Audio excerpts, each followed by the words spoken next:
Olá, gente, tudo bem? Eu me chamo Oscar Moreira e quero falar para vocês especificamente sobre uma alteração relevante na lei do Programa Nacional de Alimentação Escolar. No último dia 7 de abril, foi feita uma alteração para a inclusão do artigo 21A na lei específica do PNAE. Qual foi a intenção dessa alteração? É permitir a distribuição dos alimentos comprados e que vão ser adquiridos com recursos do Programa Nacional de Alimentação Escolar para aqueles alunos matriculados e que não estão tendo aula por conta de toda a pandemia do Covid-19. Então é muito interessante essa legislação, por quê? Porque ela permite a garantia de dois princípios muito importantes do Programa Nacional de Alimentação Escolar. Primeiro, é a alimentação com qualidade dos alunos matriculados, seja em escolas federais, estaduais e do Distrito Federal e dos municípios.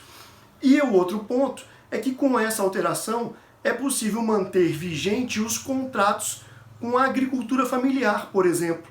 Então, os produtos que foram adquiridos por meio de chamada pública ou mesmo por licitação podem continuar sendo entregues pelos fornecedores, dos quais os agricultores familiares fazem parte, né? A gente tem que lembrar que pelo menos 30% dos alimentos comercializados com recursos do PNAE devem vir da agricultura familiar, sejam de grupos formais ou de grupos informais, ou mesmo de agricultores individuais. Então, essa legislação permitiu a manutenção dos alimentos para os alunos matriculados e para o fornecimento aqui, principalmente, da agricultura familiar. Isso aqui é muito interessante porque, com essa alteração na legislação, o FNDE, que é a autarquia federal responsável pela execução em âmbito nacional do PNAE, exarou no dia de ontem, no dia 13 de abril, a resolução 02/2020. E essa resolução do FNDE destrinchou um pouco mais como deverão ser feitas as distribuições desses alimentos. Eu elenquei aqui alguns pontos que eu considerei mais importantes, mas esses pontos não dispensam a leitura completa pela parte do gestor público, que operacionaliza o PNAE no seu ente público, e nem também dos fornecedores, dos quais fazem parte associações, cooperativas de agricultores familiares. Aqui especificamente vou elencar um ponto que eu considerei muito interessante, que é a distribuição não necessariamente precisa ser feita dentro da escola. Pode ser utilizado qualquer equipamento público da rede socioassistencial, por exemplo, como um CRAS, para que esses alimentos sejam entregues. E mais, esses produtos, dependendo da capilaridade e da qualidade do atendimento feito pelo ente público, pode ser entregue diretamente na casa desse educando, diretamente na casa desse aluno.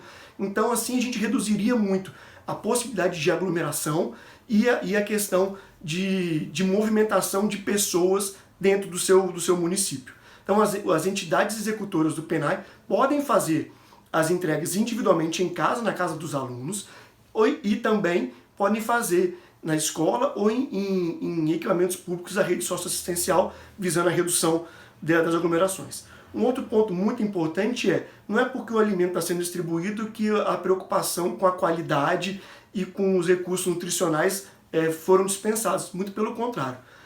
A resolução 02 indica preferencialmente que esses produtos sejam entregues em kits, e esses kits levando em consideração todas as dinâmicas nutricionais de cada aluno.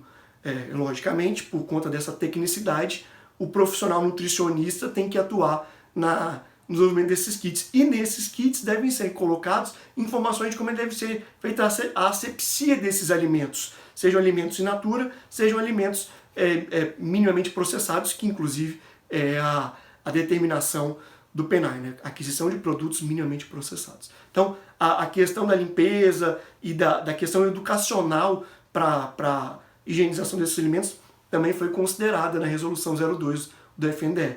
E o ponto particularmente que eu gosto mais é aquele que se preocupa com os agricultores familiares, né?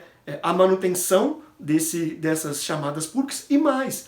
Existe a possibilidade, caso o ente público assim deseje, né, a entidade executora do programa deseje, de manter os planejamentos das chamadas públicas que iriam acontecer e das licitações que iriam acontecer.